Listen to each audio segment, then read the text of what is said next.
E aí, galerinha, tudo bom? Estamos de volta com mais um do Trono de Deus. Olha que maravilha. Desculpa o atraso, mas é porque eu estou chegando agora de Brasília. A gente foi ver ali o Samuel, né?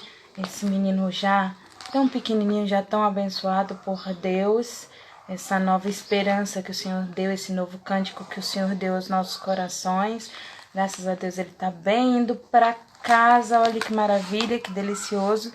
E a gente continua aqui com esse almoço do trono do Senhor para falar cada vez mais e mais da palavra de Deus, que é magnífica aos nossos corações. E a gente tem falado aí sobre João, né? Na verdade, a gente tem falado sobre Jesus pela perspectiva de João, como João tem visto a história de Jesus, como isso tem acontecido aí pelo olhar de João. João, aquele que é considerado o discípulo amado, né? Aquele que andava mesmo com Jesus, todos andavam, né? Mas aquele que tinha um carinho muito grande por Jesus. Ele também foi discípulo aí de João Batista. E ele conseguiu enxergar a história de Jesus antes que os outros discípulos enxergassem. Ele conseguiu enxergar a história de Jesus pelo ângulo de morte, né? De salvação, ressurreição, vida ali também. E você vê João passando essa história de uma maneira muito gostosa, de uma maneira muito ilustre. Ele não tá contando com tristeza no coração ou com pesar pela perda de Cristo, mas ele consegue passar para cada um de nós ali essa situação de morte de Cristo como salvação, como alegria, como gozo, como felicidade. E isso é fantástico, conseguir entender verdadeiramente o propósito de Deus para a nossa vida, entender o pra quê, né, de tudo isso, e conseguir colocar, né, trazer para a nossa vida, trazer para a nossa realidade aquilo que o Senhor tem de melhor, né, que é ser filho de Deus, co-herdeiro com Cristo Jesus, ser embaixador, né, de Deus aqui na terra, que é o que ele nos chama para fazer, né? Ser embaixador. Ontem a gente falou sobre a videira verdadeira e os ramos, né? Falamos a respeito de ser verdadeiramente imagem e semelhança de Deus através do nosso caráter, através do fruto do Espírito Santo derramado sobre as nossas vidas. E falamos também a respeito de união, unidade, né? Ser ali verdadeiramente o corpo de Cristo, né? Cristo a cabeça e nos guiando em direção ao que verdadeiramente Deus nos propôs, né? E falamos também sobre a promessa de Jesus da vinda do Consolador, né? E Jesus fala que esse nos ensinaria, esse é que nos daria vontade de estar verdadeiramente na presença de Deus, que nos guiaria, que nos conduziria. Seja bem-vindo, Fernando, que Deus te abençoe. Então, hoje a gente vai falar sobre João 16, a gente começa aí falando sobre a missão do Consolador, né? A missão do Espírito Santo de Deus, que é o Consolador. Eu vou ler aí do 1 ao 15, né? Vamos lá. Tenho-vos dito estas coisas para que não vos escandalizeis. Eles vos expulsarão das sinagogas. Mas vem a hora em que todo o que vos matar julgará com isso tributar culto a Deus. Isto farão, porque não conhecem o Pai, nem a mim. Ora, estas coisas vos tenho dito, que quando a hora chegar, vos recordeis de que eu vô-las disse. Não vô-las disse desde o princípio, porque eu estava convosco. Mas agora vou para junto daquele que me enviou, e nenhum de vós me pergunta: para onde vais? Pelo contrário, porque vos tenho dito estas coisas, a tristeza encheu o vosso coração. Mas eu vos digo a verdade, convém-vos que eu vá, porque se eu não for, o Consolador não virá para vós outros.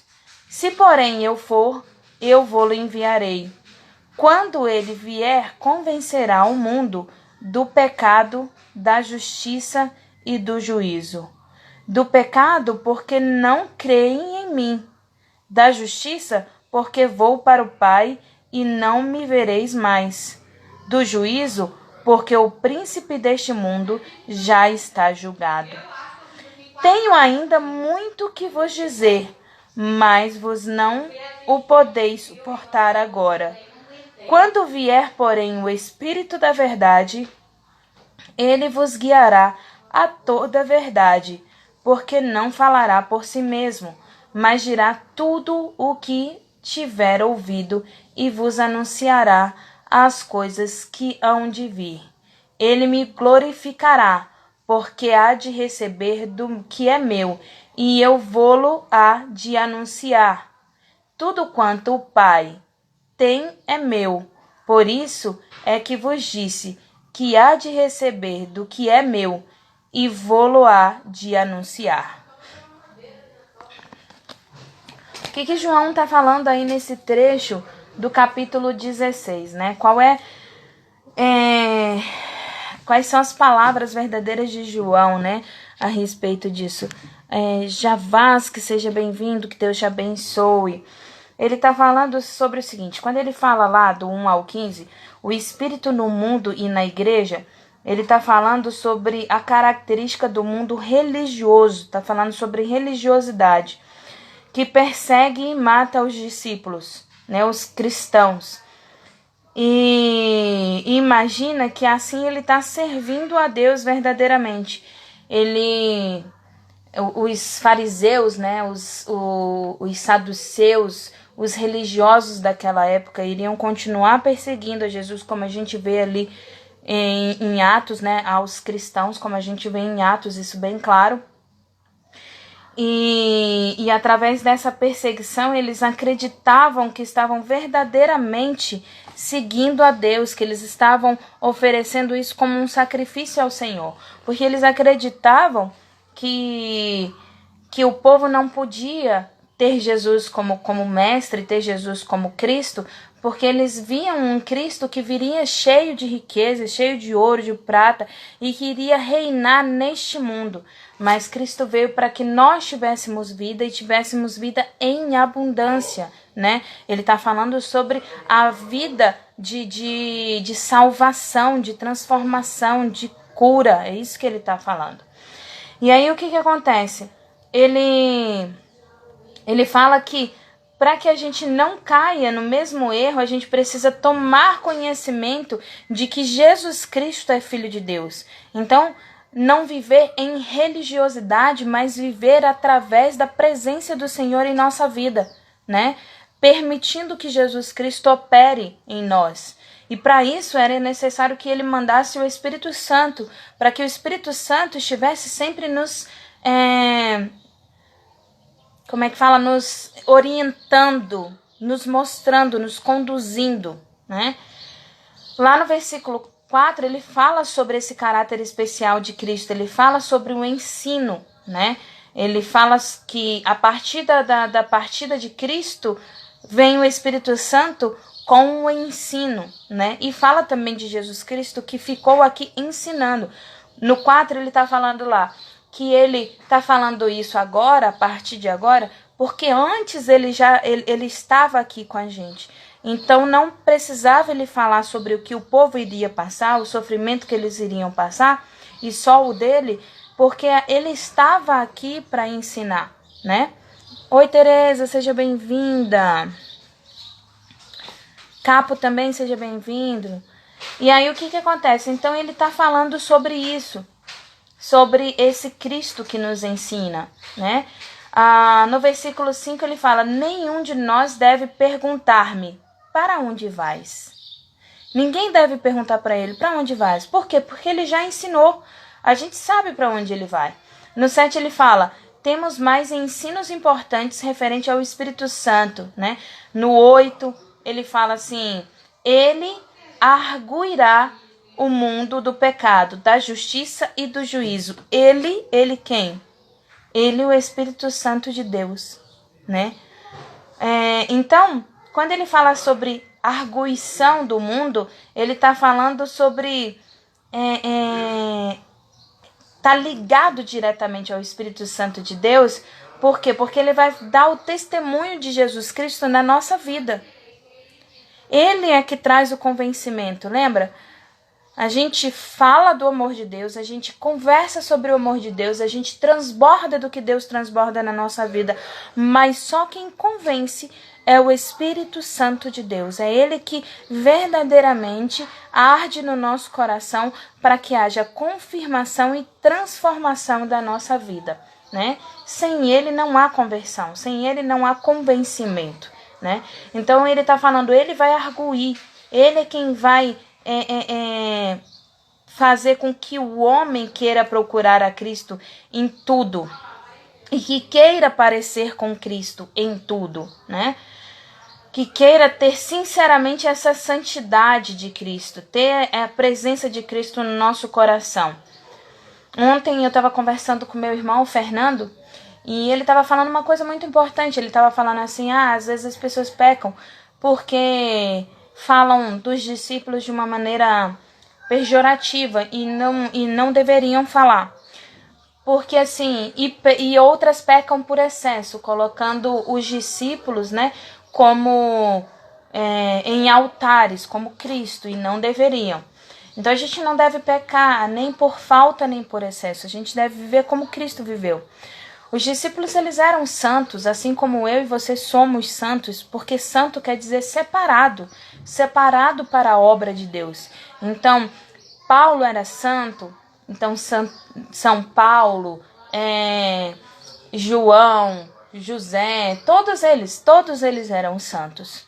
Mas não santos de serem colocados no madeiro para serem adorados ou como estátua de bronze ou de ferro, como os reis faziam antigamente e pediam que adorassem a eles porque os reis achavam que eram deuses. Não, santos no teor da palavra, de separado para Cristo, separado para Deus, porque eles se separavam verdadeiramente para adorar ao verdadeiro Deus. Então, nem no excesso nem na falta, né? Nem para colocar numa estátua e nem para tirar a santidade que Deus deu a eles, né? Porque eles morreram naquela época pregando o evangelho. Então eles devem sim ser lembrados e valorizados, não devem ser adorados, né? E eles não vão responder nossas orações, porque Jesus Cristo foi bem claro que o único caminho para chegar a Deus é Jesus Cristo. Então ele é o único caminho para que as nossas adorações, os nossos pedidos cheguem a Deus. Nenhum dos outros santos poderão levar esse pedido, é o que Jesus diz, que somente por ele, somente por Jesus. Por isso as nossas orações são em nome de Jesus Cristo, porque ele é quem leva as nossas adorações.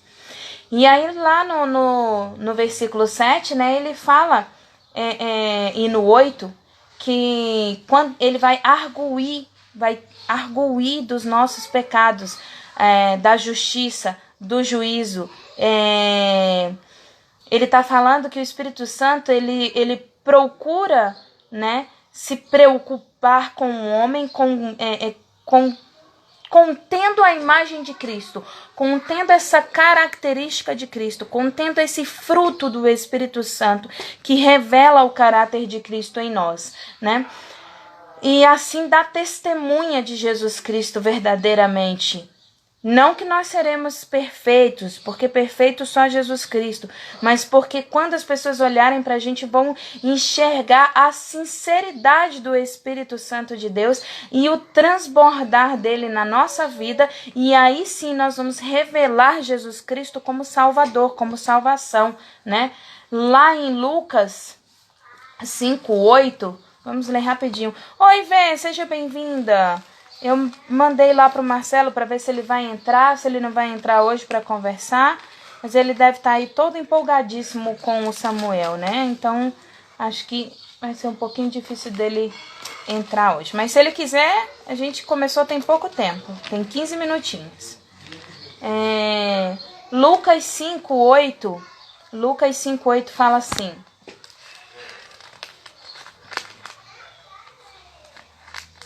eu amo a minha Bíblia de papel. Vamos lá. Lucas 5:8. Vendo isto, Simão Pedro prostrou-se aos pés de Jesus, dizendo: Senhor, retira-te de mim, porque sou pecador. Pois à vista da pesca que fizeram, admiraram-se, apoderou-se dele e de todos os seus companheiros, bem como de Tiago, João, filho de Zebedeu, que eram seus sócios. Disse Jesus a Simão: não temas, adoravantes, serás pescador de homens. E arrastando eles os barcos sobre a praia, deixando tudo, os seguiram. Quer dizer, eles ali naquele momento, eles olharam para Jesus e eles conseguiram ver verdadeiramente o Espírito Santo de Deus. E quando eles viram o Espírito Santo de Deus na vida de Jesus Cristo, isso foi tomado, eles foram tomados por essa glória. E foram tomados de tal forma que conseguiram entender que Jesus Cristo é o Filho de Deus, né? Então, só através dessa obra, desse ministério, dessa missão do Espírito Santo de Deus, que nós conseguimos distinguir isso, né? Distinguir isso. E essa é a preocupação do Espírito Santo. Ele testifica também a justiça, né? Comprovada pelo fato que Cristo vai voltar ao Pai. Ele volta para o Pai. E depois é consumada a obra redentora, que é o juízo, quando houver o julgamento, para que a gente entenda, né? Aqueles que serviram a Deus, que continuaram verdadeiramente no seu caminho, que entregaram a sua vida por amor a Cristo, aqueles que verdadeiramente acreditaram nisso, que voltam para o Pai também, e aqueles que infelizmente não creram, aqueles que infelizmente viveram aí no caminho de pecado, esses infelizmente terão aí a morte eterna, né? Então por isso que ele fala sobre juízo e sobre justiça, né? Porque Deus é amor, mas ele também é juízo, ele também é justiça.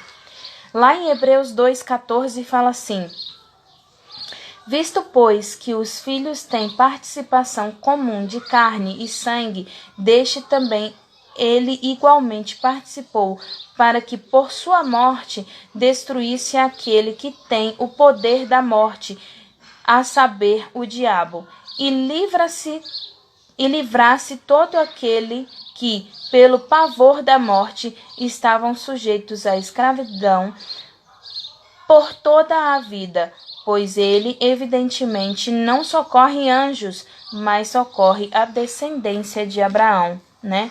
Então, ele veio exatamente para isso, para socorrer a descendência de Abraão, né? Para que a gente tivesse vida e vida em abundância, como eu comecei a nossa live falando hoje. Então, o Espírito Santo, ele é um instrumento de ensinamento, né? Oi, Rosana, seja bem-vinda, que Deus te abençoe. E ele veio para ensinar a igreja a ser testemunho de Cristo, né? Em João 16, de 8 a 11, ele fala sobre 3 partes, né? Ele fala sobre pecado, justiça, juízo. E para nossa compreensão dos versículos, a gente precisa entender melhor o Espírito. O Espírito convencerá, ele arguirá o mundo. Ele vai convencer. Ele vai convencer do pecado. Por que ele vai convencer do pecado? Porque os mundanos geralmente estão doentes, estão gravemente doentes. Eles não entendem como pecado o que eles fazem. Por quê? Porque nós somos carne, né? Carne, alma e espírito. O espírito, ele é de Deus e ele volta para Deus. Ele está certo disso já. Por isso que a palavra de Deus diz que ele fica gemendo com gemidos inexprimíveis, porque ele fica desesperado. O espírito fica ali desesperado porque ele quer convencer a alma a dominar a carne, entendeu? E a carne, ela é aquela que não sabe para onde vai. Ou ela vai para o inferno ou ela vai para o céu. E aí depende da atitude dela, se ela vai dominar a carne ou se ela vai se deixar ser dominada pela carne. E a carne é aquela que quer voltar para o pó, porque ela veio do pó. Então ela tem desejos carnais, ela tem desejos pelas coisas do mundo e ela não entende como pecado. Porque ela morre e ali acabou, a carne acabou. A alma é que sofre. E aí o que acontece? O Espírito Santo de Deus, ele vem para convencer a gente, convencer que é pecado, mostrar que é pecado as coisas que nós fazemos e mostrar a gravidade do pecado e a importância que a gente tem de ser santo, de ser separado com Cristo. Do juízo, por que do juízo, né? Porque o Senhor Jesus está falando exatamente sobre a consumação da obra redentora, a qual o Espírito Santo vai testificar, incluir o julgamento do príncipe deste mundo, né?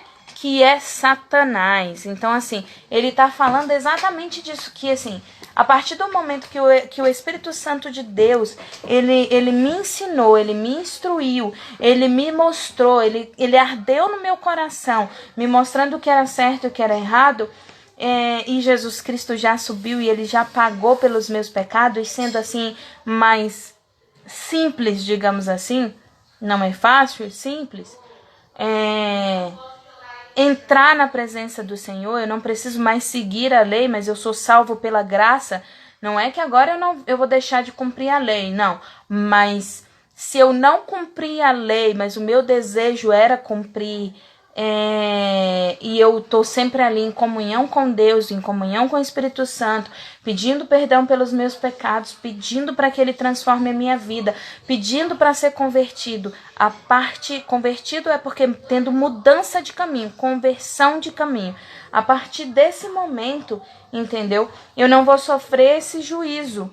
Esse juízo é só para aquele que é príncipe deste mundo, mas aqueles que infelizmente não querem viver também estão incluídos nesse juízo, né? E ele dá também justiça, né? O próprio Deus, quando ele levou Jesus para casa, né, a casa do Pai, para que houvesse a consumação da justiça, ele reivindicou os seus filhos. Por quê? Porque todos nós pecamos e destituídos estamos da glória de Deus. Nós estamos destituídos da presença do Senhor na nossa vida. E aí o que acontece? Ele manda o seu filho para, como fala lá em Levíticos, né?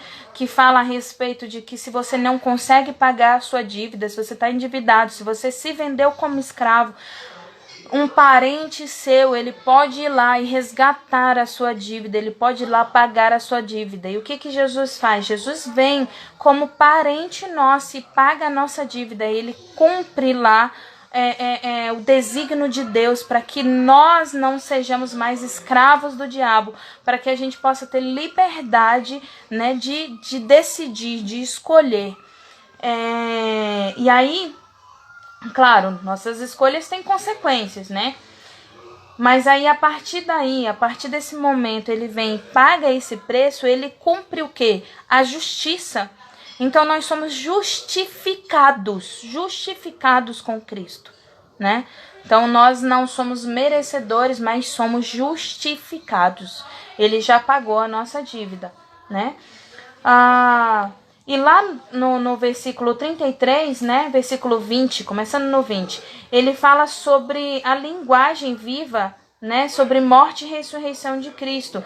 Ele fala sobre a tristeza, sobre o choro, sobre a dor da perda. Eles começam a sentir ali a dor da perda de Cristo, a saudade daquele que andou com eles, daquele que os ensinou, né? Que cuidou deles, que alimentou. Então vem essa lamentação, né? Mas que essa lamentação, que essa tristeza deveria ser transformada em gozo permanente, em alegria permanente, em paz, como a gente falou ontem, a paz que excede todo entendimento. Não a paz que o mundo nos oferece, mas a paz que Cristo trouxe para cada um de nós. Então ele está falando de transformar esse lamento, essa tristeza em alegria.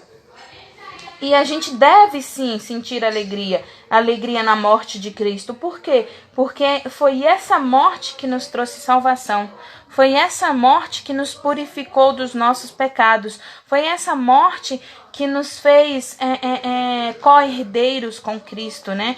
Que nos fez filhos de Deus. Então ele está falando exatamente sobre isso, sobre essa importância. E eu li até o 16 e estou explicando já o 23. Ô Marcelo, que saudade de tu, porque você é o meu leitor. Brincadeira. Mas sim, estou com saudade. Do 16 ao 24 ele fala assim: um pouco e não mais me vereis outra vez. Um pouco e ver-me-eis. Isso ele está falando da volta dele, quando ele vem e passa mais alguns dias aqui com os seus discípulos. Depois ele morre, aí ele vai até o inferno, ele resgata a chave da mão do diabo, e depois ele volta, ele ensina os discípulos mais por um tempo, né, por um pouco de tempo, e depois ele vai para o céu. Então ele está falando sobre isso. Depois vocês vão me ver só mais um pouco, e depois não vão me ver mais. Então alguns de seus discípulos disseram uns aos outros: que vem a ser isso, nos diz, um pouco e não mais me vereis. Outra vez vereis, um pouco e não mais me vereis. Vou para o Pai.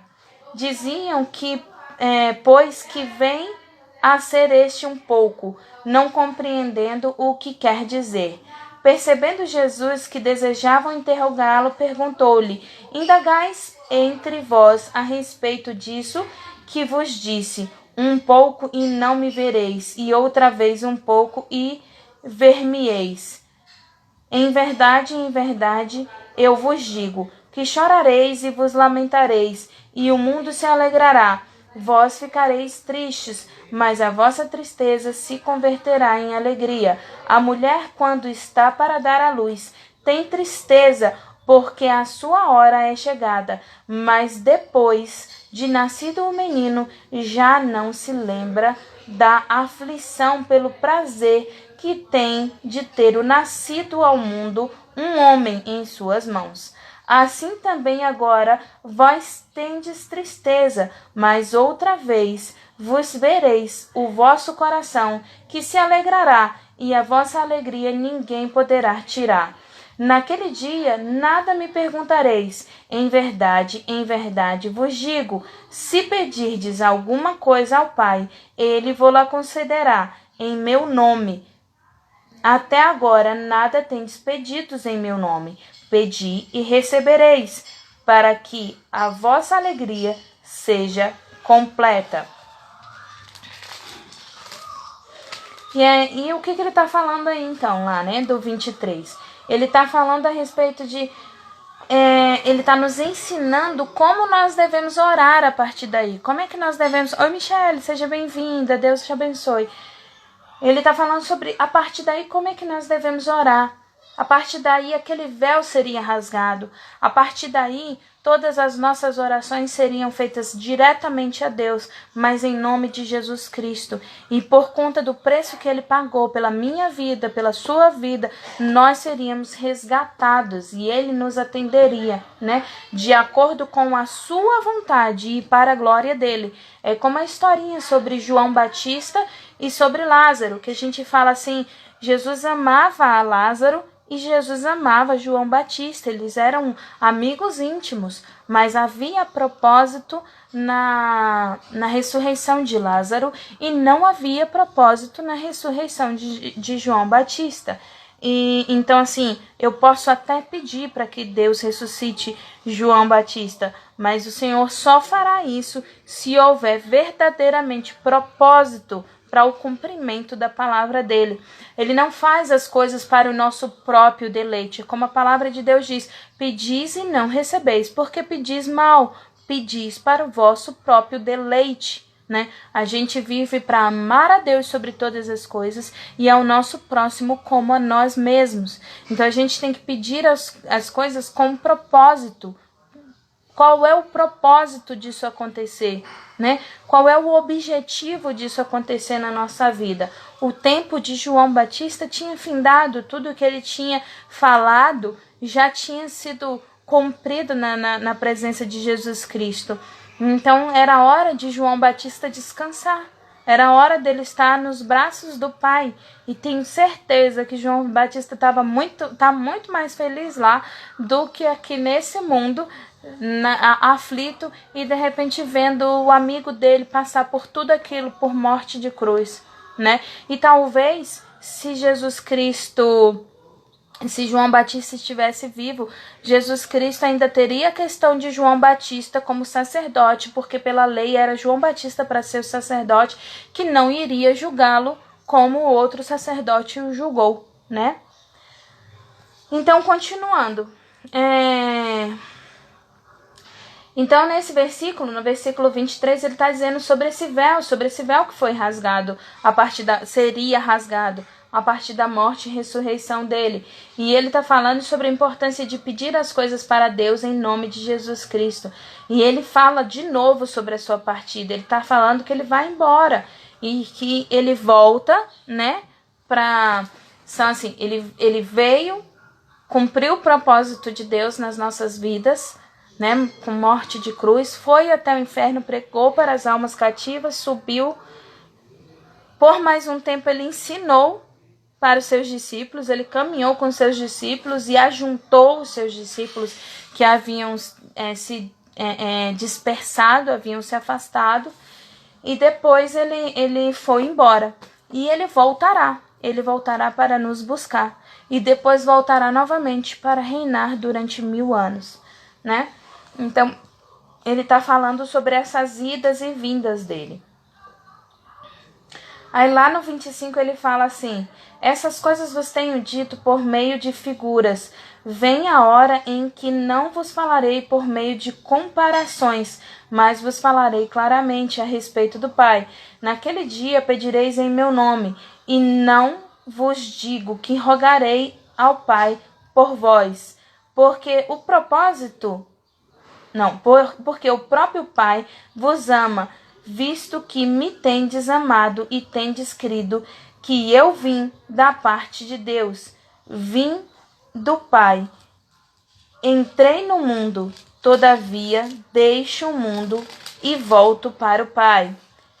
Disseram os discípulos: agora é que falas claramente e não empregas nenhuma figura.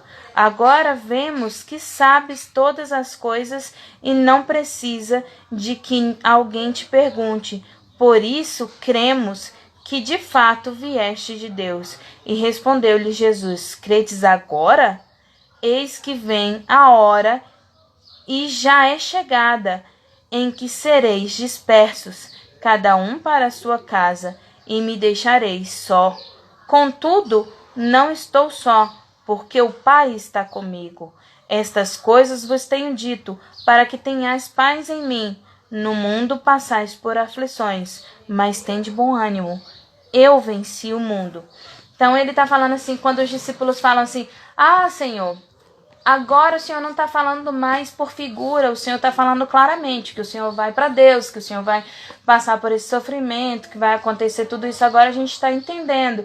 Então agora a gente acredita no Senhor. E aí Jesus fala: agora vocês acreditam em mim? Tem certeza?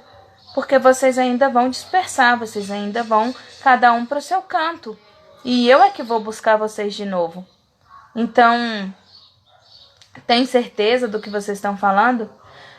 Mas tudo bem, não tem problema. Eu vim para isso mesmo. Eu vim para ensinar vocês, eu vim para cuidar de vocês. Agora eu estou dizendo isso para que vocês tenham entendimento dessas coisas e que tenham paz. Mas saibam que no mundo tereis aflições. Então tem de bom ânimo. Eu venci o mundo. Eu tô contando tudo isso para vocês antes que aconteça, para que vocês saibam que vocês vão passar por isso, que vocês vão passar por tribulações, mas tenham bom ânimo. Eu também passei e também passarei por tribulações, mas eu venci o mundo. Eu venci o mundo, né?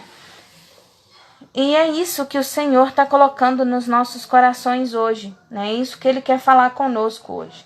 Ele é sim essa videira verdadeira, mas Ele veio para que nós tenhamos vida, para que Ele nos abençoe, né? Para que transborde nas nossas vidas. Então, aceite que o Espírito Santo de Deus adentre o seu coração e te convença, né? Que Ele te convença nesse dia, que Ele traga ao teu entendimento os projetos do Senhor, porque a gente, infelizmente, a gente peca mesmo, a gente falha mesmo, a gente só não deve viver no pecado, viver na iniquidade, né? A minha mãe estava comentando outro dia que ela começa um jejum, e aí o que acontece? O inimigo das nossas almas vai lá e fica perturbando ela para que ela saia do contexto de momento de buscar a presença do Senhor. E a gente esquece que Jesus Cristo também passou por isso. Ele estava em jejum e o diabo esperou o momento de fragilidade dele, o momento de fome, e foi lá e falou para ele assim: ah, você está com fome? Então transforma esses pães, essas pedras em pães. E Jesus podia muito bem ir lá e transformar as pedras em pães. Ele podia muito bem saciar a fome dele, mas Jesus ele permaneceu na fé em Deus, buscando a presença do Senhor, buscando o verdadeiro propósito de Deus para a vida dele. E nós, muitas vezes, na primeira pedra que a gente passa, a gente tropeça, né? E aí a gente tropeça e o Senhor está falando lá em João assim: eu estou dizendo isso para vocês, que vocês vão tropeçar, que vocês vão errar, mas lembrem-se, eu venci o mundo. Então, essa aflição que você está passando é temporária e você já é vencedor comigo, porque eu já venci o mundo. Pede perdão e volta para o propósito. E volta para o propósito, porque Deus vai te reestabelecer. E era isso que eu queria deixar para vocês hoje, que foi o que o Espírito Santo derramou no meu coração. Amanhã a gente está junto de novo, 12:05, né, do trono. Aí a gente vê se o Marcelão vai poder participar ou não, mas ele podendo ou não, nós estaremos aqui 12:05 do trono, beleza? Conto com vocês. Tamo junto até depois do fim. Beijo, galera. Deus abençoe. Papai do céu, obrigado, Senhor, por mais um dia na Tua presença. Derrama, Senhor, da Tua Shekinah sobre a vida de cada um que está aqui. Aqueles que mais tarde vão assistir, aqueles, Senhor, que vão receber. Muitos que não vão nem abrir, mas abençoa, Senhor. Transcende essa palavra, Pai amado, aos corações. Que aqueles que estão ouvindo da Tua palavra possam falar da Tua palavra. E que o Teu Espírito Santo de Deus cumpra a missão que foi designada a Ele aqui na terra, que é convencer, que é arguir os nossos corações, para que possamos servir ao Senhor com alegria. Vem, Senhor, sobre as nossas vidas hoje e todos os dias, derramando, Pai amado, dessa alegria, dessa paz que excede todo entendimento que a Tua palavra fala, que mesmo quando passamos por tribulações, temos a certeza da Tua salvação e por isso estamos alegres. Abençoa-nos, Senhor, neste dia. Em nome de Jesus Cristo. Amém. Tchau, galera. Deus abençoe. Muito obrigada pela presença de vocês. Vocês são lindos!